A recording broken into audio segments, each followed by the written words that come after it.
नमस्कार दोस्तों। Last video lecture में हमने पढ़ा था विकास को प्रभावित करने वाले कारक, और आज के वीडियो लेक्चर में हम पढ़ेंगे मानव के संपूर्ण कालक्रम की विभिन्न अवस्थाएं, अर्थात विकास की अवस्थाएं। और विकास की अवस्थाओं को 4 भागों में बांटा गया है। पहला है शैशवावस्था, दूसरा है बाल्यावस्था, तीसरा है किशोरावस्था और चौथा है प्रौढ़ावस्था। और हर एक का उम्र भी बताया गया है। शिशुअवस्था को जन्म से 6 वर्ष तक माना गया है, बाल्यावस्था को 7 से 12, किशोरावस्था को 13 से 18 और प्रौढ़ावस्था को 18 के बाद का संपूर्ण कालक्रम प्रौढ़ावस्था में माना गया है। अब हम बात करेंगे सबसे पहले काल की शैशवावस्था की।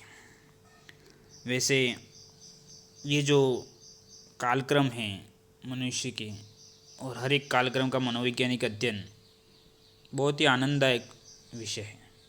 पढ़ने में इसमें बहुत अच्छा लगता है, क्योंकि ये हमारे दैनिक जीवन का अटूट हिस्सा है और इससे हमें भी कुछ न कुछ मार्गदर्शन मिलता है हमारे जीवन में, बच्चों के प्रति व्यवहार करने में और इन गतिविधियों को समझने में। बच्चा क्यों ऐसी हरकतें कर रहा है, तो हमें भी उसके प्रति प्रतिक्रिया देने में हमें सुविधा मिलती है। तो ये वास्तव में हमारे लिए अच्छा विषय है। पहली बात करते हैं शैशवावस्था की। शैशवावस्था को निम्न नामों से जाना जाता है। पहला है जीवन का सबसे महत्वपूर्ण काल है। सही बात है, जीवन का सबसे महत्वपूर्ण काल है शैशवावस्था, 0 से 6 वर्ष, क्योंकि इसमें ही उसकी सारी भविष्य की नींव पड़ती है। इसलिए बोलते हैं ना, पुत्र तो पालने में ही दिख जाते हैं। इसलिए पालने से लेकर के वो 6 वर्ष जो शैशवावस्था काल है, उसी में पता चल जाता है कि बच्चे में कितना हुनर है, आगे क्या करेगा। दूसरा है सीखने का आदर्श काल। वेलेंटाइन के अनुसार ये सीखने का आदर्श काल माना गया है, अर्थात बच्चा सबसे सर्वाधिक इसी काल में सीखता है। तीसरा है खिलौनों की आयु। बच्चे को इस काल में खिलौने बहुत पसंद रहते हैं और वो खिलौनों के साथ लगातार खेलता रहता है, इसलिए इस आयु काल को या इस अवस्था को खिलौनों की आयु भी कहते हैं। चौथा है सीखने की आयु। सही बात है, सीखने की आयु भी इस काल का दूसरा नाम है, क्योंकि इसमें बच्चा बहुत कुछ नई नई चीज़ें सीखता है, क्योंकि उसके प्रति जिज्ञासु प्रवृत्ति बहुत रहती है, क्योंकि उसको सारा कुछ उसके लिए नया है, एकदम फ्रेश है, और उसको हर चीज़ के प्रति जानने की ललक उसके दिल में रहती है। पांचवा है भावी जीवन की आधारशिला। आने वाले जो जीवन है उसके आधारशिला या नींव इसी काल में बनती है, 0 से 6 वर्ष में, और इस कथन को फ्रायड नामक वैज्ञानिक ने भी दिया था। छठा है संस्कारों के निर्माण की अवस्था। उसके अंदर कैसे संस्कार आएंगे, माता पिता, व्यवहार, दूसरों के प्रति व्यवहार, धार्मिक व्यवहार, उस सभी प्रकार के संस्कारों के निर्माण की अवस्था इसी काल में होती है। सातवां है अतार्किक चिंतन की अवस्था, अर्थात इस अवस्था को अतार्किक चिंतन की अवस्था कहती है। बच्चा अलग अलग एंगलों से नहीं सोच पाता, केवल जो सीधा समक्ष है उसी पर उसका चिंतन ठहर जाता है, इसलिए इस काल को या इस अवस्था को अतार्किक चिंतन की अवस्था भी कहते हैं। आठवां है निर्भरता या पराधीनता की अवस्था, अर्थात यहाँ इस काल में बच्चा किसी न किसी के निर्भर रहेगा या किसी के साथ में पराधीन रहेगा। उसको उसकी ज़रूरत है, उसके साथ में ही जाना पड़ेगा। उसको आप कहीं जा रहे हो तो बच्चे को साथ में ले जाना पड़ेगा, अकेले वो नहीं जाएगा, या अकेले कोई काम को आत्मनिर्भर तरीके से टैकल नहीं कर पाएगा। नौवां है मन की मौजों में विचार करने की अवस्था, अर्थात वो अपनी मनमौजी में मस्त है, मन मस्ती में मस्त है, उसको कोई किसी की ज़रूरत बिल्कुल भी नहीं है। कभी कभी तो अपने खेल में इतना लग जाता है कि भूल जाता है दुनियादारी में। कोई किसी को चोट लग रही है, किसी को मम्मा को कुछ हो रहा है, किधर भी कुछ हो रहा है, लेकिन वो अपनी मस्ती में मस्त है।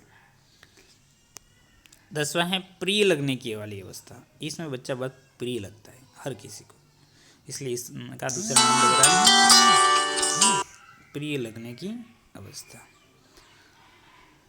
नेक्स्ट बात करेंगे हम नाजुक अवस्था।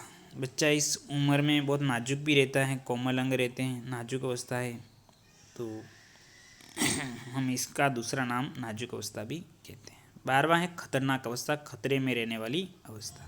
इस अवस्था को खतरनाक अवस्था भी बोला गया, क्योंकि बच्चे को हमेशा ध्यान रखना पड़ता है, कभी भी किसी भी प्रकार की हरकत कर लेता है क्योंकि वो अतार्किक अवस्था में है। कभी कभी कोई चीज़ें भी पकड़ लेता है। छोटे बच्चे को कोई पता नहीं है, अगर सांप रख दिया तो सांप भी पकड़ लेगा, और कोई टीवी भी गिरा देगा। कोई सी चीज़ का मोल अनमोल कुछ नहीं है उसके दिल में, इसलिए वो किसी भी प्रकार की हरकत कर सकता है। इसलिए इस अवस्था को खतरनाक अवस्था भी कहते हैं और इसको ऊपर बिल्कुल सतर्क रहना पड़ता है। 13वां है टोली पूर्ण आयु। बच्चों को अपने टोली में रहना या बच्चों के लेवल में रहना बहुत अच्छा रखता है, इसलिए इसको क्या बोलते हैं, टोली पूर्ण आयु। 14वां है प्राथमिक शिक्षा की पूर्व तैयारी की अवस्था। अर्थात वो प्राइमरी एजुकेशन 1 से 5 तक का जो एजुकेशन होता है उसके पहले की ये पूरी तैयारी है, और बच्चे को उसके लिए तैयार किया जाता है। बोलना सिखा दिया जाता है, चलना, हाव भाव, अपने चीज़ें छोटी छोटी चीज़ों पर नियंत्रण रखना, बोलने पे और उत्सर्जन तंत्र वाली चीज़ें पे, सब पे नियंत्रण वाली चीज़ें, छोटी छोटी जो चीज़ें अपन देखते हैं उन पर नियंत्रण रखना इससे पूर्व अवस्था में सिखा दिया जाता है। नेक्स्ट है 15वां नर्सरी स्कूल आयु की अवस्था, पूर्व विद्यालय आयु।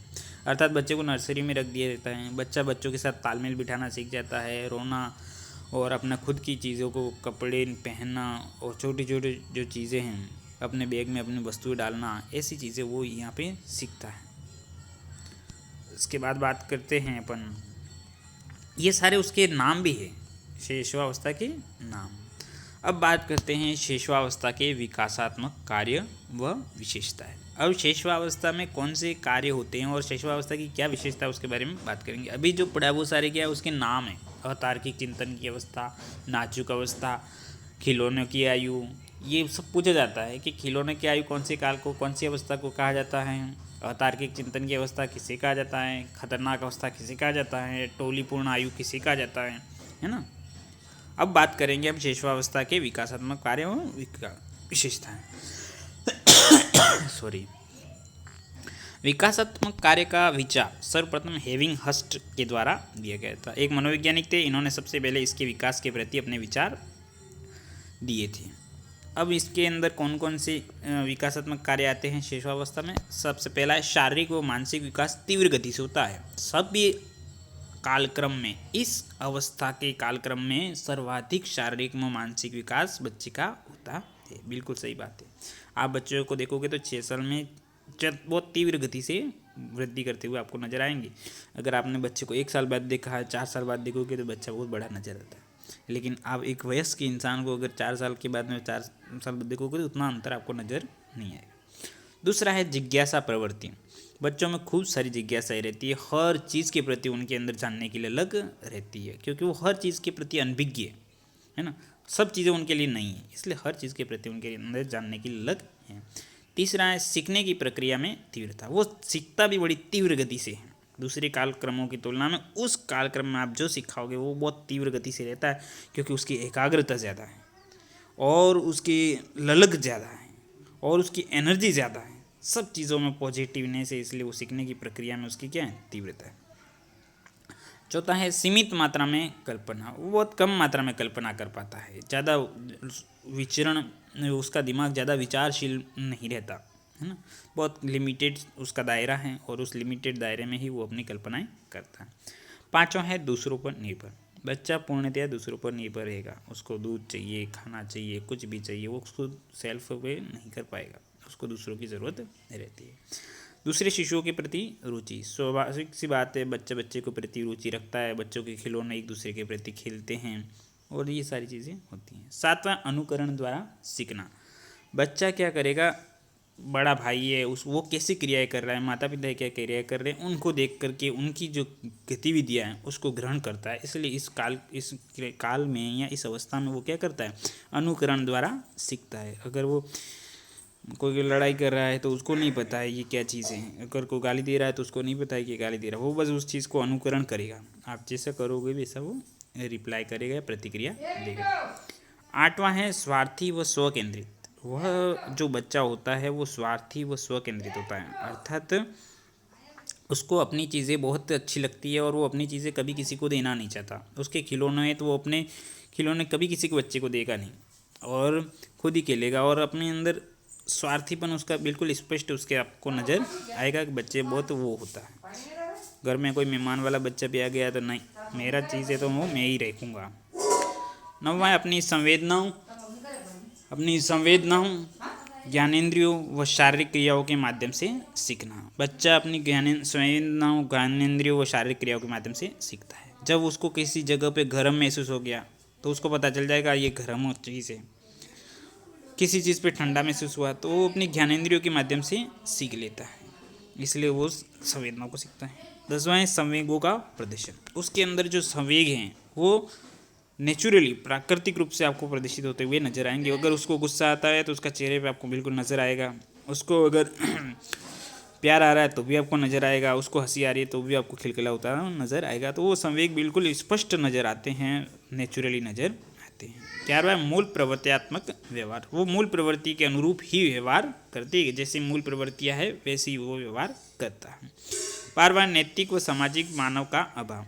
उसके अंदर नैतिक व सामाजिक मानव का अभाव रहता है कि कोई बूढ़ा आ गया है तो उसको कुछ नहीं उसके सामने ऐसा करना है। अगर आपने सिखाया है तो अच्छी बात है, अदरवाइज वो बड़ा है और छोटा कुछ नहीं समझता, इसलिए वो नैतिक व सामाजिक मानव का उसके अंदर पूर्णतः अभाव रहता है। वो कुछ भी कर सकता है, आप अनुमान नहीं लगा सकते। उसके ऊपर जा कर के पेशाब भी कर लेते हैं कभी कभी बच्चे, है ना, मेहमानों के ऊपर, इसलिए उनके अंदर नैतिक व सामाजिक मानव का अभाव रहता है। 13वां न तो सामाजिक है और न असामाजिक है, अर्थात इसको पूर्णतः आप न तो सामाजिक कह सकते हो और न ही असामाजिक कह सकते हो। इस अवस्था में न तो ये पूरे तरह से समाज में घुल मिल सकता है और न ही असामाजिक है ना। काम प्रवृत्ति वाली चीज़ें इस फ्रायड ने इसके ऊपर विशेष कार्य किया और उसने माना है कि इस अवस्था में ये चीज़ें रहती हैं। लड़का है तो माँ के प्रति ज़्यादा आकर्षित रहता है और लड़की है तो पिता के प्रति ज़्यादा आकर्षित रहती है। 15वां 2 वर्ष की आयु तक मलमूत्र विसर्जन का संकेत देना तथा 4 वर्ष की आयु तक मलमूत्र विसर्जन पर नियंत्रण करना बच्चा सीख जाता है। 2 वर्ष तक तो वो केवल संकेत देता है, उसका चेहरे पे आपको नजर आएगा, उसका चेहरा गुस्से जैसा हो रहा है या सिकुड़ रहा है, उससे आप अनुमान लगा लें कि बच्चे को कुछ न कुछ वो क्रियाकलाप कर रहा है, उसके संकेत देता है। लेकिन 4 वर्ष की आयु तक वो अपनी इन चीज़ों पर नियंत्रण करना सीख जाता है। और आप बोलोगे कि बाथरूम जाना है तब वो चलेगा, उसको बोल लेने लग जाएगा, या फिर वो स्वतः वाली चीज़ों पे थोड़ा थोड़ा उसका नियंत्रण बैठेगा। 16वां है सुनना, बोलना, पढ़ना, लिखना आदि कौशलों से संबंधित आधारभूत समझ का विकास होना। अब वो धीरे धीरे सुनेगा, बोलेगा, पढ़ेगा, लिखेगा। LSRW जो मेन फार्मूला या रामबाण है मनोविज्ञान का, वो धीरे धीरे स्टेप बाय स्टेप उसके अंदर विकसित होगा।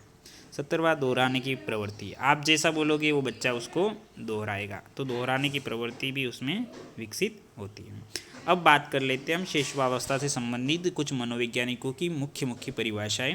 वैसे तो बहुत सारी परिभाषाएं, लेकिन हमारे सिलेबस के अनुसार, पेपर पैटर्न के अनुसार जो बहुत मायने रखती है, उन परिभाषाओं को हम एक बार नज़र डाल देते हैं। पहला है सिगमंड फ्रायड के अनुसार, जीवन के पहले 4-5 वर्ष में बालक भावी जीवन की नींव तैयार कर लेता है। तो अब भावी जीवन की नींव कौन सा वैज्ञानिक है? तो सिगमंड फ्रायड है। मतलब पूरी जीवन की पूरा क्रियाकलाप इस शिशुवावस्था पर निर्भर करता है, ऐसा सिगमंड फ्रायड का मानना था। वैलेंटाइन के अनुसार शिशुवावस्था सीखने का आदर्श काल है। सबसे ज़्यादा आप बच्चे को कहीं सिखा सकते हो तो वो शिशुवावस्था ही है।